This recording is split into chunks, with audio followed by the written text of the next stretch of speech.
am sure I shall never forget that radiant face, illumined by the self effulgent light of divine glory, and those yogic eyes fixing their gaze on a far remote point in the horizon.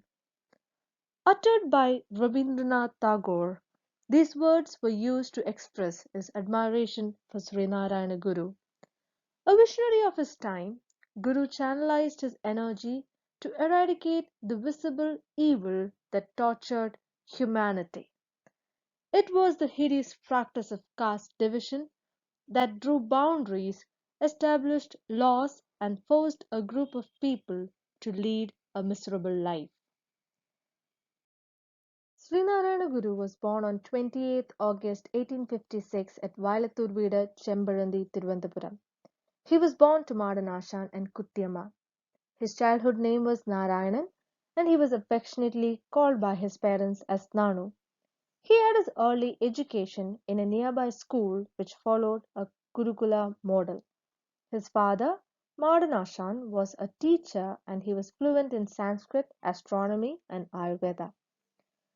Srinarayana Guru had the ability to imbibe knowledge quickly and he learned Sanskrit, Tamil languages, principles of astrology, and Ayurveda from his father as well as his uncle. From a very young age, he displayed signs of spiritual inclination.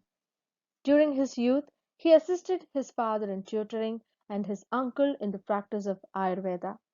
Afterwards, he stayed away from home and extended his knowledge in Sanskrit and literature under the guidance of Kummambili Ramanashan at Karunagapalli. His knowledge and mastery over languages made him strongly oppose the monopoly of the Vedics by the privileged classes. He soundly interrogated the validity of the caste hegemony as well. What should be noted here is that his opposition was graced by his spiritual vision and profound knowledge of the original texts. The installation of Shivalinga at Arivipuram marked the process of modernization in Kerala. It was a symbolic act of storming the fortresses of orthodoxy and marking the oncoming of the suppressed masses to the forefront. It is only right to say that the progressive unrest which swept across Kerala in the second half of the 19th century originated from this great yogi. After the death of his father and of his wife, Guru led a life of an ascetic.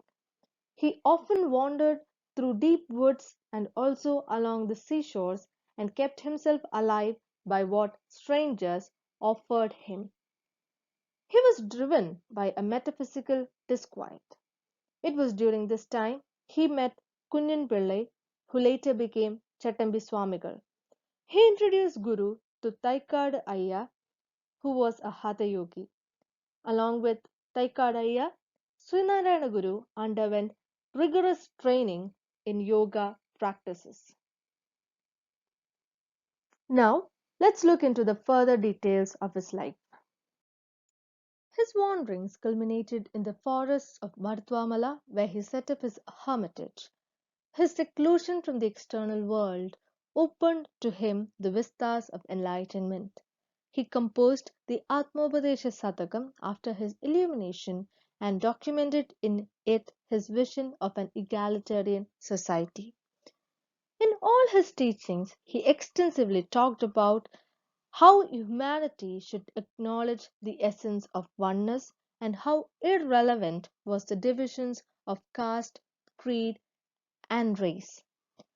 Further, as a social reformer, he provided a spiritual and intellectual dimension to the revolts which was taking place in Kerala against the caste system.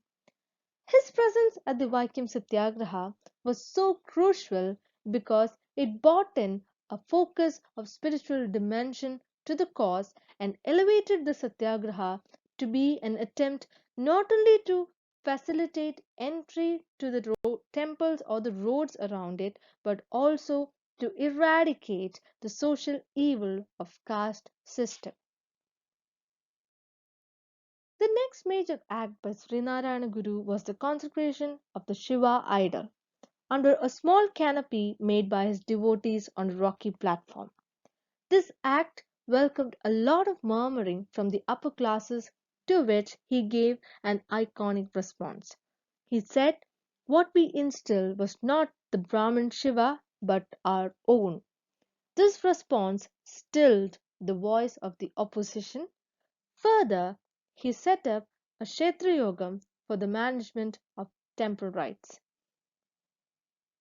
Sree Narayana Guru knew the worth of words and used the same to invoke the public by employing his poetic talents as well.